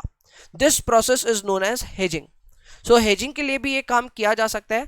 ऑब्वियसली यहाँ पे जब हम एक दूसरे के साथ में ये बाताबाती कर रहे थे या फिर एक सट्टेबाजी कर रहे थे, वो एक स्पेकुलेशन का एग्जाम्पल था, और नीचे जो मैंने एग्जाम्पल आपको दिया है वो है हेजिंग का एग्जाम्पल। दोनों ही सूरत हाल में आप एफआरए का आराम से प्रयोग कर सकते हैं, ठीक है। अब देखो यहाँ पे क्या हो रहा है, एग्जाम्पल दिया हुआ है कि अगर मान लो आपको लग रहा है लाइबोर बढ़ने वाला है बाई 25 बेसिस पॉइंट्स, ठीक है, तो आप चाहो तो एफआरए में लॉन्ग कर सकते हो। अब ये डिपेंड करता है कि आपकी एग्जिस्टिंग पोजीशन है, लाइबोर में एक्सपोजर है कि नहीं है। अगर आपका लाइबोर में पहले से कोई एक्सपोजर था नहीं, फिर भी आपने जोश जोश में बोला नहीं मुझे लग रहा है रेट बढ़ेगा तो मैं तो चलो एफआरए को लॉन्ग करता हूं, अगर आपने ऐसा किया है तो फिर आप एक स्पेक्यूलेटर हो उस केस में। क्लियर है। और वहीं पे अगर मान लो आपकी एक एग्जिस्टिंग पोजीशन थी, you had taken a loan on a floating rate based on LIBOR, तो उस केस में अगर आप एफआरए पे लॉन्ग करते हो तो आप एक हेजर बन जाओगे। सो आपका ऑब्जेक्टिव या तो स्पेक्यूलेट करने का होगा या तो हेज करने का होगा, एंड उसी बेसिस पे आप एफआरए में एंटर करोगे। सीधा सीधा कहूं यहाँ पे तो एक चीज का ध्यान रखना है कि एक्सपायरी पे लाइबोर का रेट क्या होगा ये डिटरमाइन करेगा कि कौन जीतता है। अगर मान लो हमने एफआरए की एक रेट तय की थी जो कि हमारे लिए एक हमारी रेफरेंस रेट थी, जो हम एफ कैलकुलेट करते हैं ना, एफ, सपोज करो एफ हमने रखा था 4% का, ठीक है। अब अगर मान लो LIBOR at expiry turns out to be 5%, हमने बात की थी 4% की लेकिन लाइबोर हो गया 5%, तो ऐसे केस में the rate of LIBOR is more than the forward rate decided, तो जिसने बोला था कि लाइबोर बढ़ने वाला है वो जीत गया, यानी कि लॉन्ग जीत गया, ठीक है। वहीं पे अगर लाइबोर का रेट एफआरए रेट से कम हो जाए, सपोज करो गिर करके 3% चला जाए, तो जिसने कहा था कि नहीं लाइबोर रेट गिरने वाला है वो जीत जाएगा, यानी कि शॉर्ट जीत जाएगा। यानी कि एकदम सीधा सीधा कहूं तो यहां पे आपको बस इस बात का ध्यान देना है कि लाइबोर के बेसिस पे यहां पे दो बंदे हैं, एक बोलेगा बढ़ेगा एक बोलेगा घटेगा। जो बढ़ने का बोलेगा वो एफआरए में लॉन्ग जाएगा, एक रेफरेंस रेट तय की जाएगी जिसे हम कहते हैं FRA rate. If the rate of LIBOR turns out to be more than this forward rate और दिस एफआरए रेट, तो फिर जिसने बोला कि रेट बढ़ने वाली है यानी कि लॉन्ग, वो फायदा हो जाएगा उसको। और अगर रेट वहीं पे घट जाए, अगर एक्सपायरी के टाइम पे आपकी रेट आपके एफआरए रेट से कम है, तो जिसने बोला था रेट घटने वाली है वो जीत जाएगा, यानी कि शॉर्ट जीत जाएगा। ये है पूरा का पूरा अग्रीमेंट, ये है पूरा का पूरा फॉरवर्ड रेट अग्रीमेंट, जो कि मैंने कम से कम समय में आपको ट्राई किया समझाने का। ये एक बहुत बड़ी रीडिंग है, इसमें समय लगेगा हर चीज को एब्जॉर्ब करने में। अगेन आप समराइज अगर कर रहे हो या रिवाइज कर रहे हो तो आपके लिए बहुत ही आसान हो गया होगा, मेरे ख्याल से सब चीजें आपको याद आ गई होंगी। अगेन उनसे मैं माफी मांगूंगा जो शायद फर्स्ट टाइम इन सब टॉपिक्स को देख रहे हैं। आप बहुत ही हल्के मन से इन सब चीजों को देखिए, ये काफी डिटेल्ड होते हैं, हम अपने लाइव क्लास में बहुत समय देते हैं इन पे, but since we are revising as of now already 35 minute से हम 5 लर्निंग आउटकम पे ही पहुंचे, so we have to obviously take care of the pace as well. So नए स्टूडेंट्स या जो सेल्फ स्टडी करने वाले बच्चे फर्स्ट टाइम इन सब कंटेंट को देख रहे हैं, you are most welcome, but keep in mind that yes we are revising it, तो थोड़ा तो हम स्पीड अप करेंगे, ठीक है। ये हुआ learning outcome E. Next up is learning outcome F, which I think is very very simple. इस लर्निंग आउटकम में हम कंपेयर कर रहे हैं फ्यूचर्स और फॉरवर्ड्स को, जिसको हमने शायद लास्ट क्लास में भी किया था। सो देख लेते हैं, बहुत सिंपल है। फ्यूचर्स जो हैं वो एक्चुअल में ना एक्सचेंज ट्रेडेड होते हैं, ये हमने लास्ट क्लास में पढ़ लिया था, याद आ रहा है कि नहीं। वहीं पे जो फॉरवर्ड्स होते हैं वो होते हैं OTC, यानी कि ओवर द काउंटर इंस्ट्रूमेंट्स। जाहिर सी बात है जो अंतर रहेगा between exchange traded and OTC, वो अंतर फॉरवर्ड और फ्यूचर में भी रहेगा। जैसे कि फ्यूचर्स स्टैंडर्डाइज्ड होंगे लेकिन फॉरवर्ड्स कस्टमाइज्ड होंगे। फ्यूचर्स रेगुलेटेड ज्यादा होते हैं क्योंकि एक्सचेंज इसको संभालता है, वहीं पे फॉरवर्ड्स ज्यादा रेगुलेटेड नहीं होंगे क्योंकि ये डीलर मार्केट यानी कि OTC मार्केट में बिलोंग करता है। वहीं पे डेली सेटलमेंट का प्रावधान है फ्यूचर्स में, ये डेली सेटलमेंट आपके मार्जिन अकाउंट से होता है, ये मैंने आपको लास्ट रीडिंग में समझा दिया था। वहीं पे ऐसा कोई सेटलमेंट का बेसिस नहीं है फॉरवर्ड्स में, जाहिर सी बात है, इसी कारण से फॉरवर्ड में कोई क्रेडिट गारंटी नहीं है और डिफॉल्ट रिस्क भी रहता है, ठीक है। अगर कल को आपका काउंटर पार्टी आपको बोलता है पैसे नहीं देता तो आप कुछ कर नहीं पाओगे, लेकिन वहीं पे फ्यूचर्स के केस में आपको डिफॉल्ट का चिंता नहीं करना, because everything is dominated by the clearing house. आपका पैसा कहीं नहीं जाएगा, क्लियरिंग हाउस आपको आपके पैसे की गारंटी देता है। अगर आप जीत रहे हो तो चिंता मत करना, even if the counter party refuses to pay more, तब तक भी उसका मार्जिन अकाउंट में पैसा पड़ा है, तो क्लियरिंग हाउस बेसिकली उसके मार्जिन अकाउंट को लिक्विडेट कर देगा एंड आपको आपका पैसा मिल जाएगा। सो फ्यूचर्स ऑब्वियसली ये सारी क्रेडिट प्रोटेक्शन के साथ में आता है। The biggest problem in this is that it is standardised and highly regulated, इसका आपको ध्यान देना होगा। एंड ऑब्वियसली यहाँ पे सेटलमेंट डेली बेसिस पे होती है, तो उसका भी एक ध्यान रखना पड़ेगा। सो ये हुआ सर अपना difference between futures and forwards. Important interpretations यहाँ पे जो हैं वो ये हैं कि इन दोनों में जो सिमिलैरिटीज हैं वो क्या हैं, या फिर इंपॉर्टेंट और क्या बातें हैं। तो ये मैं आपको बता दूं कि अगर फ्यूचर्स प्राइस और इंटरेस्ट रेट में कोई पॉजिटिव रिलेशनशिप निकला तो आमतौर पे futures price will be higher than the forward price. अब इसके पीछे का जो अंडरलाइंग लॉजिक है वो बहुत सिंपल है। फ्यूचर्स में आपको यहाँ पे जो सेटलमेंट होती है वो जल्दी जल्दी होती है फॉरवर्ड्स के मुकाबले।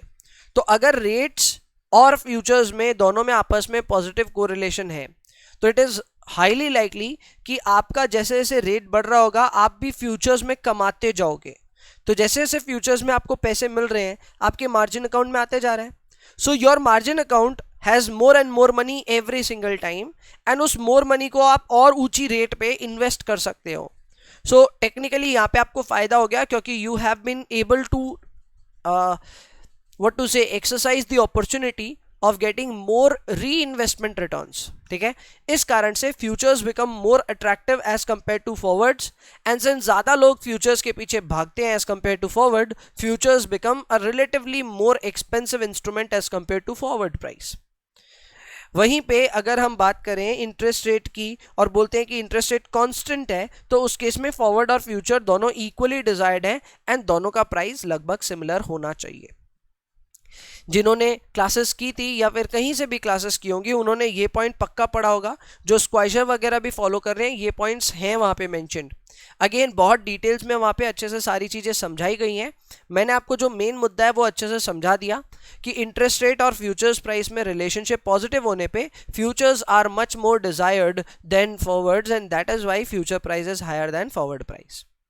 चलिए आगे बढ़ते हैं, लर्निंग आउटकम जी में आते हैं। यहाँ पे हम स्वॉप्स के बारे में आपको समझाएंगे। स्वॉप्स की कहानी बहुत ही सिंपल है। यहाँ पे प्लेन इंटरेस्ट जो होता है, plain vanilla interest rate swap है, उसको मैंने यहाँ पे समझाया है और बहुत ही सिंपल है। उससे पहले एक बार स्वॉप का फिर से आपको डेफिनेशन समझा देता हूँ। स्वॉप बेसिकली एक ऐसा अग्रीमेंट होता है जहाँ पे एक नहीं बल्कि एक सीरीज ऑफ कॉन्ट्रैक्ट को आप एक्सचेंज करते हो। यानी कि दो लोग हैं, दो लोग आपस में पैसे का लेन देन करेंगे।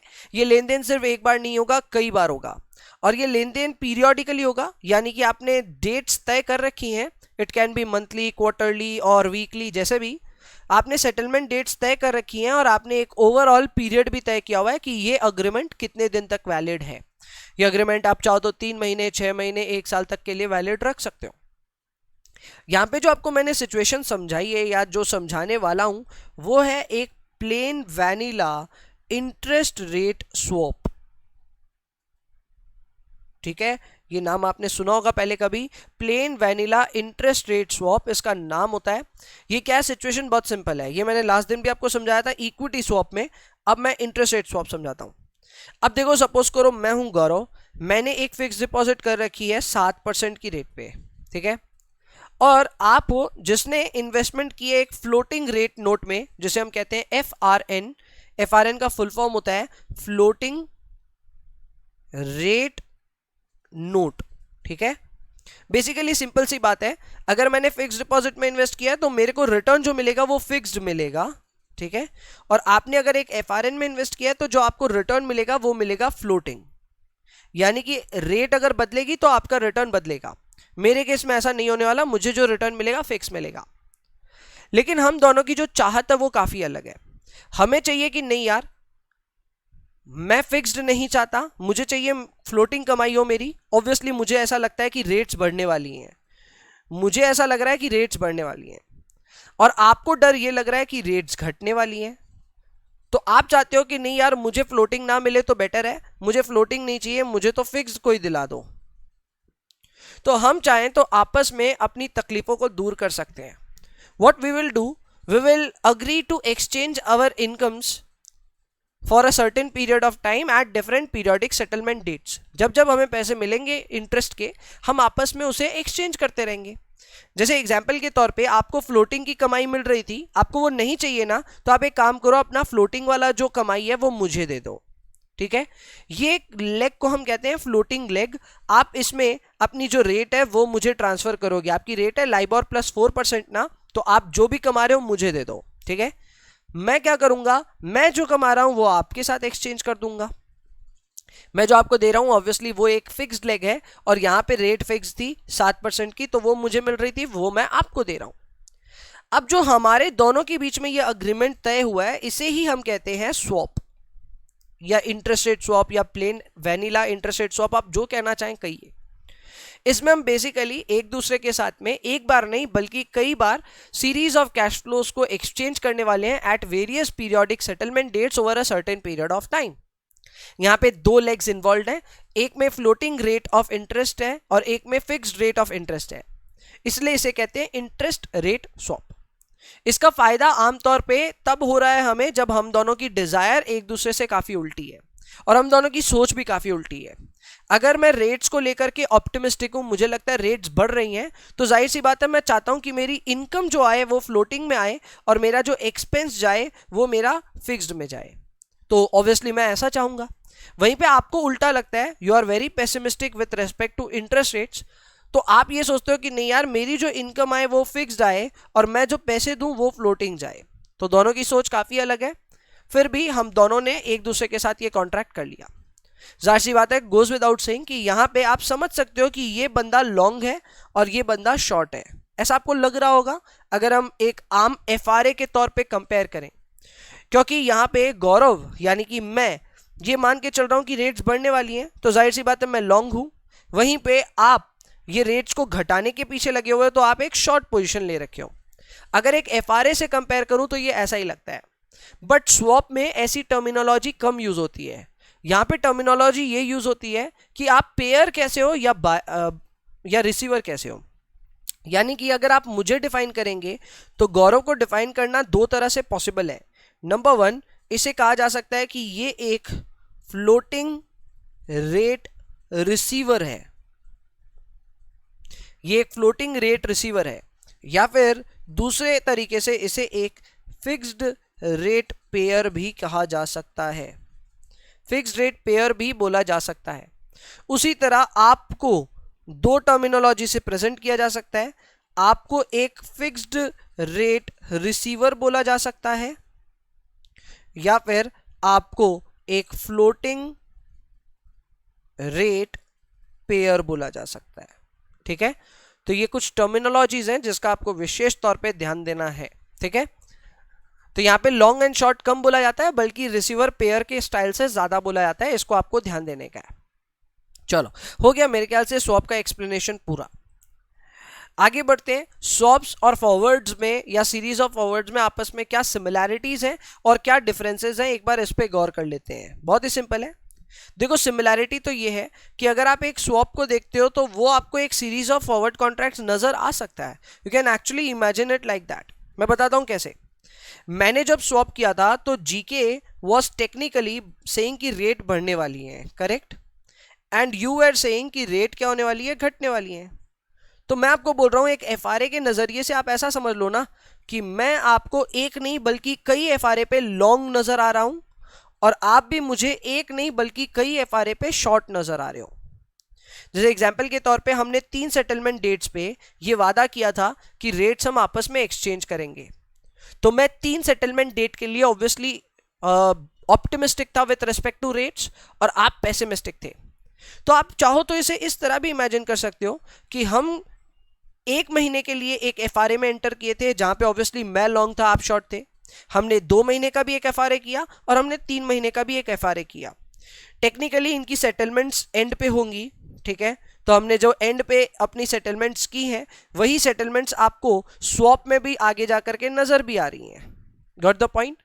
तो यहां पे आप एक तरह से समझ सकते हो कि जिस तरह मैंने आपको बोला कि एफआरए में लॉन्ग और शॉर्ट होता है, उसी तरह स्वैप में भी माना जा सकता है कि एक बंदा लॉन्ग है और एक बंदा शॉर्ट है, ठीक है। ऑल्दो ऐसी टर्मिनोलॉजी यूज हो नहीं हो अलग बात है, लेकिन माना तो जा ही सकता है।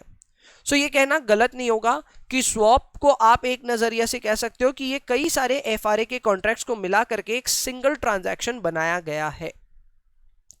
बट वहीं पे प्रॉब्लम ये आती है कि ये इंटायरली सेम नहीं भी है या इंटायरली सिमिलर नहीं भी है।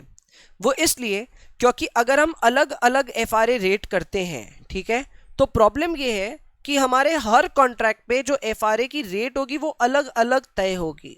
ठीक है, हम जब पहला कॉन्ट्रैक्ट करेंगे तो हमारी एफआरए रेट होगी only for the period of this segment, correct. तो हमारी ऑब्वियसली F1 की वैल्यू अलग होगी। दूसरे एफआरए कॉन्ट्रैक्ट में हमारी F2 की वैल्यू डेफिनेटली F1 से अलग हो जाएगी। तीसरे कॉन्ट्रैक्ट में F3 से अलग हो जाएगी या F3 बाकियों से अलग हो जाएगा। तो एक बात तय है कि आमतौर पे हमारा F1 would not be equal to F2 and that would not be equal to F3, correct. लेकिन स्वैप के केस में जो आपकी जो रेट तय की जाती है ना, वो रेट फिक्स्ड होती है। ये मैं आपको बता दूं, रेट फिक्स की जाती है। जैसे कि जो हम 7% की बात कर रहे थे हमारे फिक्स्ड लेग की, याद आ रहा है लास्ट एग्जांपल में, तो वो तो फिक्स था ना। मैं हर टर्म के एंड पे आपको 7% के हिसाब से ही पैसे दे रहा था। तो ये प्रॉब्लम आ रही है कि हमारे जो F1, F2, F3 है वो आपस में तो सिमिलर है नहीं, लेकिन हमारी जो स्वैप रेट है वो सेम होनी चाहिए। तो ये सिमिलैरिटी मेंटेन नहीं होने के कारण आप बोल सकते हैं that there lies a difference between swaps and series of forwards. Again इसका अगर आपको ये जो डिसिमिलैरिटी है इसको दूर करना है तो आप ऑफ मार्केट एफआरएज में के थ्रू स्वैप कॉन्ट्रैक्ट को बना सकते हैं। ये मैंने यहाँ पे कवर नहीं किया है, अपने समरी नोट में कहीं पे भी ऑफ मार्केट एफआरएस की बात नहीं की गई है। बट अगर आपने डिटेल में पढ़ा होगा इस लर्निंग आउटकम को पहले, तो डेफिनेटली आपको ये बात याद आ रही होगी कि जब कभी ये लिमिटेशन आती है तो आप ऑफ मार्केट एफआरएस कर सकते हैं। ये ऑफ मार्केट एफआरएस में इनिशियली एक अमाउंट एक्सचेंज होती है, बट एटलीस्ट ये इंश्योर किया जाता है कि जो हमारी स्वैप की रेट है वही हमारी F1 हो, वही हमारी F2 हो और वही हमारी F3 हो। इस कंडीशन को मीट करने के लिए ऑफ मार्केट एफआरएस के थ्रू स्वैप को क्रिएट किया जाता है। सो ये चीज वहां पे आप पढ़ सकते हैं आराम से। मैंने यहाँ पे आपके डिफरेंस जो समझाया वो अच्छे से लिखा हुआ है, so just give it a good reading. ठीक है, इसको पढ़ लेना आप आराम से। ऑब्वियसली गोज विदाउट सेइंग, ये जो मेरी पूरी की पूरी समरी नोट है ये आपको डिस्क्रिप्शन में लिंक में मिल जाएगी, तो आप वहां से डाउनलोड करें, बिंदास पढ़ें, कोई आपको रोका टोकी नहीं है। चलो आगे बढ़ते हैं। Next up is learning outcome H। Learning outcome H में प्राइस और स्वैप का वैल्यू और प्राइस में डिफरेंस बताया स्वैप के केस में। वेरी सिंपल, जो स्वैप का प्राइस होता है वो होता है फिक्स रेट जो आपने उस कॉन्ट्रैक्ट में एंट्री लेने के टाइम पे फिक्स किया है। एग्जाम्पल के तौर पे हमने जब अपना कॉन्ट्रैक्ट किया तो हमने फिक्स रेट अज्यूम किया था 7% पर एनम, जो कि मैं पे करने के लिए रेडी हुआ था, करेक्ट, और आप रिसीव करने के लिए रेडी हुए थे। याद आ रहा है? तो ये जो आपने रेट तय की थी ना, इसी रेट को हम बोलते हैं प्राइस ऑफ द स्वैप या price of the interest rate swap. ठीक है, this is known as the price. Value वहीं पे ऑब्वियसली डिफर करती है। वैल्यू डिपेंड करती है कि इंटरेस्ट रेट किस हिसाब से फ्लक्चुएट कर रहे हैं। If interest rates are fluctuating then one of us, या तो मैं या तो आप जीत रहे होंगे या हार रहे होंगे। तो जितनी वैल्यू से मैं जीतूंगा वो हो गई वैल्यू, जितनी वैल्यू से आप हारेंगे वो हो गई वैल्यू। ठीक है, so value is I would say the balance that we need to exchange between us. आप जीतेंगे तो मुझे देना होगा, मैं जीतूंगा तो आपको मुझे देना होगा, बट जो आएगी उसे हम वैल्यू ही कहेंगे। अच्छी बात यह है कि valuation is covered in level 2 not in level 1, इसलिए उस पर चर्चा अभी करने की दरकार है ही नहीं। यहाँ पे आप अगर वैल्यू ऑफ स्वैप देख रहे हो तो यहाँ पे आप देख पा रहे हो दैट हियर द फ्लक्चुएशन और it fluctuates with the fluctuation in the term structure of the interest rate. यानी कि आपकी जो वैल्यू ऑफ द स्वैप है वो बदलेगी तब, वो फ्लक्चुएट तब करेगी जब इंटरेस्ट रेट आपस में फ्लक्चुएट कर रहे हो। यहाँ पे दो सिचुएशंस निकल करके आती हैं। अगेन सिचुएशन को आप जीके और आप वाला एग्जाम्पल में फिट करके देखिएगा। मैं आपको बोल रहा था कि मुझे आप फ्लोटिंग रेट दे दो, ठीक है, I was long on floating, ठीक है, and you are long on fixed, correct. एक तरह से ऐसा बोल सकते हैं। आपको था कि मुझे फिक्स दे दो और मुझे था नहीं मुझे फ्लोटिंग दे दो। तो कौन कब जीतेगा, किसको कब वैल्यू मिलेगी, ये बहुत सिंपल है पता करना। अगर मान लो इंटरेस्ट रेट इंक्रीज कर जाए, ठीक है, तो जो फिक्स्ड रेट पेयर था यानी कि मैं फिक्स रेट पे करने के लिए रेडी था, वो जीत जाएगा, उसको प्रॉफिट हो जाएगा। Got the point? क्योंकि मैं तो ऑब्वियसली इंटरेस्ट रेट बढ़ाने के ही फेवर में था। वहीं पे जो फ्लोटिंग रेट पेयर है, यानी कि आप लॉस कर जाओगे। ये लॉस इसलिए हुआ आपको क्योंकि आप इंटरेस्ट रेट पे पेसिमिस्टिक थे एंड सडनली इंटरेस्ट रेट बढ़ गई, तो फिर ऑब्वियसली आपको लॉस हो जाएगा। Next up is situation number 2, ये उल्टा होगा। यहां पे वो बंदा हारेगा, यानी कि मैं हारूंगा जो फिक्स रेट पेयर है। अगर मैं बोला था कि 7% पे आपको पैसे मिल जाएंगे और मान लो लाइबोर गिर गया ऐसा कि फ्लोटिंग रेट उससे भी कम हो गया है, तो फ्लोटिंग रेट कम आ रही है, मुझे देना ज़्यादा पड़ रहा है, जाहिर सी बात है मेरे को लॉस हो गया यहाँ पे। वहीं पे जो फ्लोटिंग रेट रिसीवर है उसको, फ्लोटिंग रेट जो पेयर है, यानी कि आपको फायदा हो जाएगा, क्योंकि जब रेट गिरी तो आपको देना कम पड़ेगा, आपको रिसीव ज़्यादा होगा। सो ऐसे में आपको ऑब्वियसली प्रॉफिट हो जाएगा।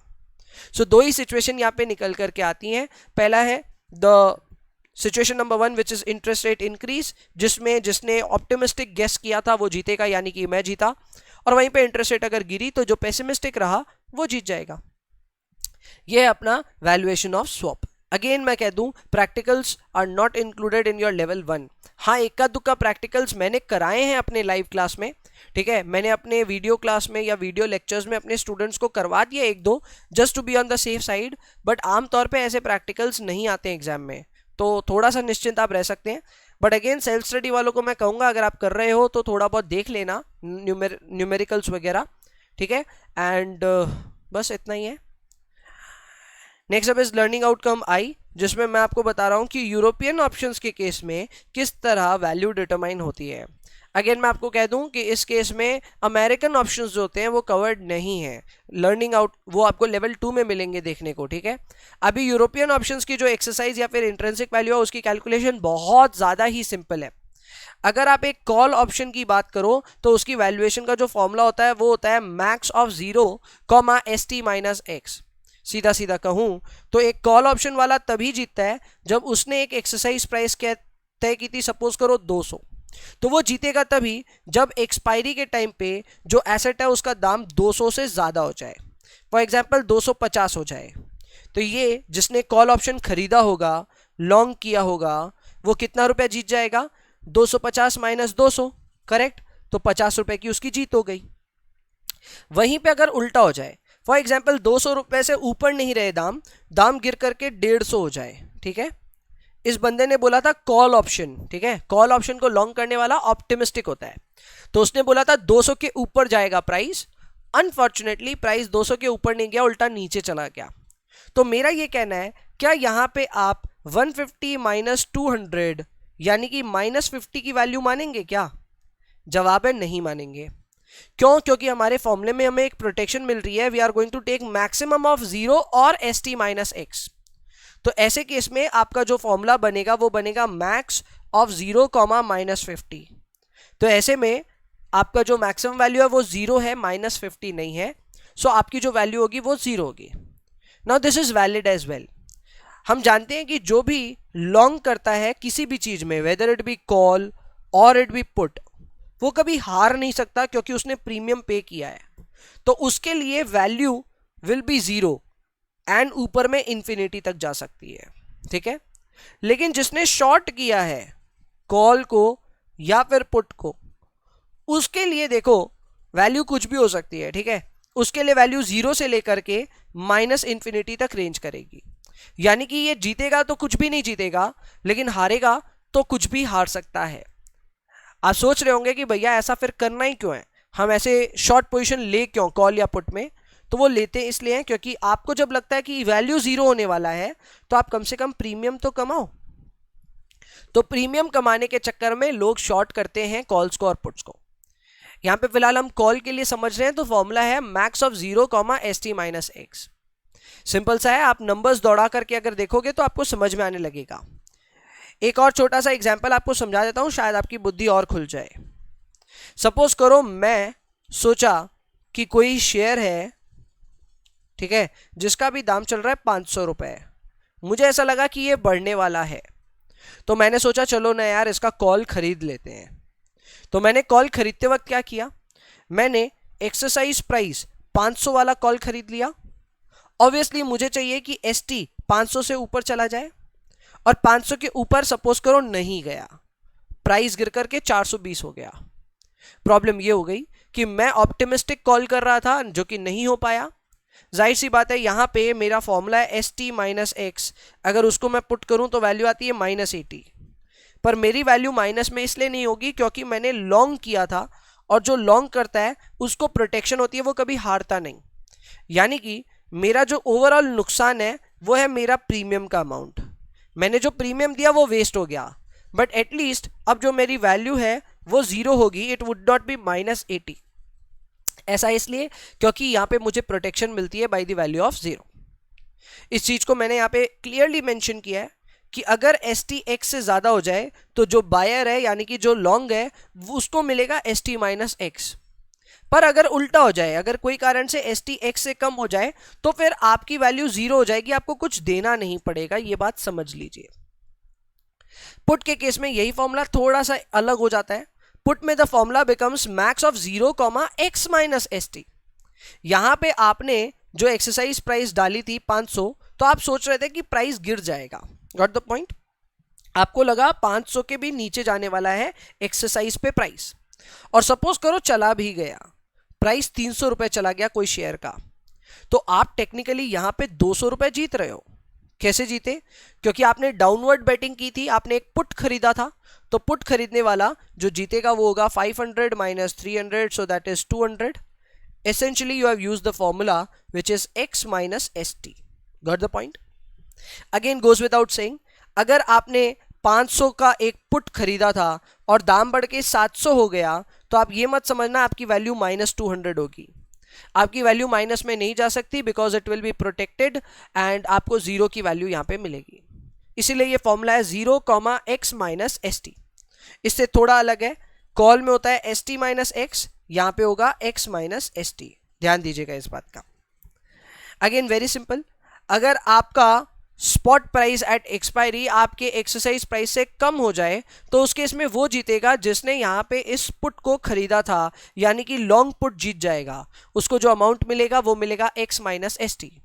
एंड अगर ST x से ज्यादा हो गया तो इस केस में VT का वैल्यू 0 हो जाएगा, यानी कि जो जिसने पुट खरीदा वो कुछ हारेगा नहीं। प्रीमियम का हार या जीत यहाँ पे कवर्ड नहीं है, प्रीमियम फर्स्ट डे पे ही हो जाता है ना एक्सचेंज, इसलिए उसको वैल्यू के फॉर्मूले में कवर नहीं किया जाता, इस बात का ध्यान देना। चलो, वो प्रॉफिट एंड लॉस में होता है, यहां पे नहीं होता। I think we are heading towards the end of this learning, ठीक है, तो अब ज्यादा कुछ बचा नहीं है। अब मुझे आपको समझाना है एक्सरसाइज वैल्यू, टाइम वैल्यू, ये सब दो चीजें क्या होती है और मनीनेस क्या होती है। सिंपल सा कॉन्सेप्ट है। अगर हम किसी भी ऑप्शन को खरीदने जाएं तो ऑब्वियसली हमें ऑप्शन की एक प्रीमियम देनी पड़ती है, करेक्ट। वो ऑप्शन की प्रीमियम मैं आपको बता दूं, उसमें दो चीजें होती है। एक तो इंट्रिंसिक वैल्यू तो होता ही है, यानी कि जो आपकी एक्सरसाइज वैल्यू है वो तो होगी ही, पर इसके साथ में एक टाइम वैल्यू भी होती है। अब आप बोलेंगे भैया ये टाइम वैल्यू क्या होता है, समझाओ। बहुत सिंपल सा कॉन्सेप्ट है। सपोज करो एक कोई कॉल है, ठीक है, जो अभी भी 2 महीने उसकी एक्सपायरी को बाकी है, ठीक है। अभी सपोज करो ये कॉल बुरी तरह पिट गया। कैसे? ये कॉल का एक्सरसाइज प्राइस था 500, ठीक है। सो ऑब्वियसली कोई कॉल जो बेच रहा है वो ये आपको दावा दे रहा है कि अगर आप 500 के ऊपर बेटिंग करोगे तो आपको मैं ये कॉल बेचता हूं। सपोज करो प्राइस इतनी बुरी तरह से क्रैश हुआ कि प्राइस अभी 80 रुपए पहुंच गया, ठीक है। अब जाहिर सी बात है अभी का प्राइस या अभी बीच का जो प्राइस है अभी एक्सपायर नहीं हुआ है, ठीक है, अभी एक्सपायरी में थोड़ा टाइम है, 2 महीना अभी एक्सपायरी में टाइम बाकी है। अब जाहिर सी बात है 500 का कॉल कोई क्यों खरीदेगा? उसको पता है ये खरीदना तो आत्महत्या जैसा है। क्यों? क्योंकि अभी प्राइस क्या चल रहा है 80 रुपए, और यहां बेटिंग क्या बात की चल रही है कि प्राइस 500 के ऊपर जाएगा कि नहीं जाएगा। जाहिर सी बात है, तो यहां पे कोई इस कॉल को खरीदना नहीं चाहेगा इस बात पे लेकर के कि भैया यहाँ पे ST इतना कम है कि कॉल एक्सरसाइज होगा ही नहीं, यहाँ पे कॉल की वैल्यू लास्ट में 0 पे एक्सपायर हो जाएगी। पर फिर भी मेरा क्वेश्चन आपसे ये है कि क्या इस स्थिति में भी आपको लगता है कि ये कॉल फ्री में मिल जाएगा आपको? क्या आपको लगता है ये कॉल आपको फ्री में मिल जाएगा क्या? जवाब है नहीं मिलेगा। ये कॉल फ्री में इसलिए नहीं मिलेगा क्योंकि जो शॉर्ट कर रहा है, ठीक है, उसको एक बात का अभी भी थोड़ा सा डर है। वो डर है कि अभी भी टाइम बाकी है एक्सपायर होने को। अगर मान लो ये शेयर में अचानक से तेजी आ जाए और 2 महीने में क्या पता ये शेयर 600 पहुंच जाए, ऐसा होता नहीं है आमतौर पे, पर क्या पता, रिस्क कौन ले भैया। क्योंकि अभी ये कॉल एक्सपायर होने से काफी दूर है, तो अभी कुछ क्लियर कट बोला नहीं जा सकता। देखो हारने वाला क्या तो हारेगा, अगर ये 80 का 40 भी चला जाता है तो आपको नुकसान क्या है, क्योंकि वैल्यू तो अभी भी जीरो, आगे भी जीरो रहेगी। सो टेक्निकली प्रोटेक्शन इतनी तगड़ी है आपको कि 500 के नीचे चाहे जो आपकी वैल्यू तो आज भी वही है और आगे भी वही होने वाली है, बट क्या पता ये टाइम में आप कोई चांस से जीत भी जाओ। तो ये जो थोड़ा सा चांस हमेशा बचा हुआ रहता है ना हर ऑप्शन में, ये टाइम के वजह से रहता है। एंड इसीलिए हर ऑप्शन की जो प्रीमियम है उसमें इंट्रिंसिक वैल्यू भले ही आज जीरो आए, लेकिन टाइम वैल्यू हमेशा कुछ ना कुछ रहेगी। एंड इसीलिए ये प्रीमियम कभी भी जल्दी से आपको जीरो पे मिलता नहीं, थोड़ा बहुत वैल्यू इसका जरूर होगा, वो थोड़ा बहुत जो भी होगा वो टाइम वैल्यू के वजह से होगा। सो आप बोल सकते हो that this time value of option is basically the value derived because of the time in hand. ये टाइम होने की वजह से इसको ये प्रीमियम में वैल्यूएशन मिल रही है। इस फॉर्मूले को जरूर से याद रखिएगा, that option premium is equal to the exercise value और the intrinsic value plus the time value. ये एक्सरसाइज वैल्यू या इंट्रिंसिक वैल्यू वही चीज है जो आपने लास्ट स्लाइड में पढ़ा है। Time value is just a theoretical concept that you just need to take care of. Example next जो आता है या जो नेक्स्ट टॉपिक आता है वो है अपना मनीनेस ऑफ एन ऑप्शन। तो देखो मनीनेस में बेसिकली ऑप्शंस को ना in the money, at money और आउट ऑफ मनी बोला जाता है।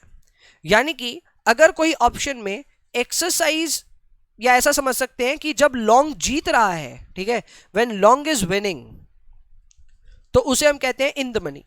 When long is at the no profit no loss situation, या फिर एक ऐसे पोजीशन पे बैठा है जहां पे एक्सरसाइज प्राइस आ चुका है, ठीक है, अभी वो जीता भी नहीं और ना ही वो हार रहा है, ठीक है, उस पोजीशन को हम बोलते हैं एट मनी। और जब लॉन्ग हार रहा होता है, ठीक है, उस पोजीशन को हम बोलते हैं आउट ऑफ मनी। अब ये डिपेंड करता है कि आप किस तरह के ऑप्शन की बात कर रहे हो। अगर आप कॉल की बात कर रहे हो तो लॉन्ग तभी जीतेगा जब एसटी का वैल्यू एक्स से ज्यादा हो जाएगा, ठीक है, तो तब हम बोलते हैं ये कॉल चला गया इन द मनी। ऑब्वियसली ऐसे कॉल्स काफी एक्सपेंसिव होते हैं, आप मार्केट में सबसे ज्यादा प्रीमियम इसी के लिए देना पड़ता है। नेक्स्ट आता है अपना एट मनी। यहां पे लॉन्ग एक्स पे बैठा है, यानी कि जो आपका स्पॉट प्राइस है वो एक्स के बराबर हो गया है। यहां ना लॉन्ग हार रहा है ना वो जीत रहा है, सो पॉसिबिलिटी दोनों तरफ की अभी भी खुली पड़ी है, इसे हम कहते हैं एट मनी। इसका भी प्रीमियम काफी हाई होता है, बहुत हाई होता है इसका भी, ठीक है, इसका सबसे ज्यादा हाई होगा, फिर प्रीमियम इसका भी हाई होगा। एंड फाइनली आता है अपना आउट ऑफ मनी, जहां पे फिलहाल लॉन्ग हार रहा है, अभी भी एक्सपायरी बाकी है, ठीक है, अभी एस टी मैं यहां पे प्रयोग कर रहा हूं, I am not using S बड़ा वाला टी, यानी कि अभी एक्सपायरी आया नहीं है, एक्सपायरी आएगा। तो टाइम वैल्यू के लहजे से आउट ऑफ मनी यही ऑप्शन है जो मैंने यहां पे आपको समझाया था, ये आउट ऑफ मनी कॉल था, ठीक है। तो आउट ऑफ मनी कॉल होता है जहां पे फिलहाल लॉन्ग हार रहा है, यहां पे ऑब्वियसली प्रीमियम आपको काफी कम देना पड़ता है, वेरी लो प्रीमियम आपको देना पड़ेगा, लो प्रीमियम, ठीक है। ये हुआ out of money.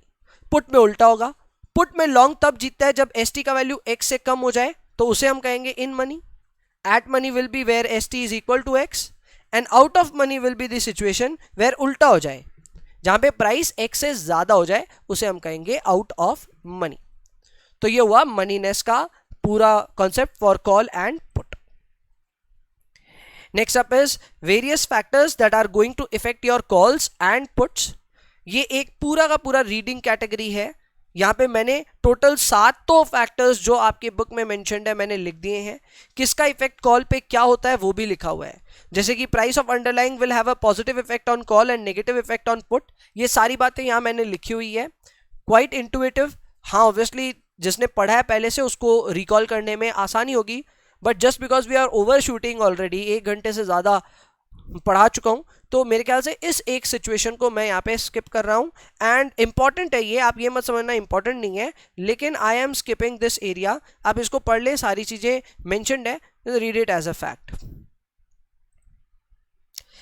Final 2 readings are put call parity and put call forward parity. Now इसमें एक फिड्यूशरी कॉल और एक प्रोटेक्टिव पुट को मिला करके इसको बनाया जाता है। Explanations have not been covered but the 2 equations have been covered. Exam में इन दोनों इक्वेशन से सवाल आ सकते हैं, आप ध्यान रखिएगा, मेरे हिसाब से कम एक सवाल आएगा भी। ठीक है।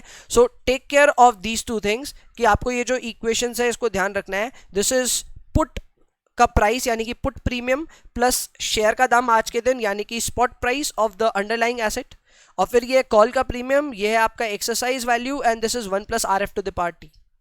इनके बीच का जो ये मैं कह सकता हूं इक्वेशन है, ये बना है यूजिंग या using the derivation from fiduciary call and protective put. I have not covered that part, again वो वीडियो कोर्स में ढंग से समझाया गया है, इसलिए मैं यहाँ पे आपको समराइज उसको नहीं करा रहा, ठीक है।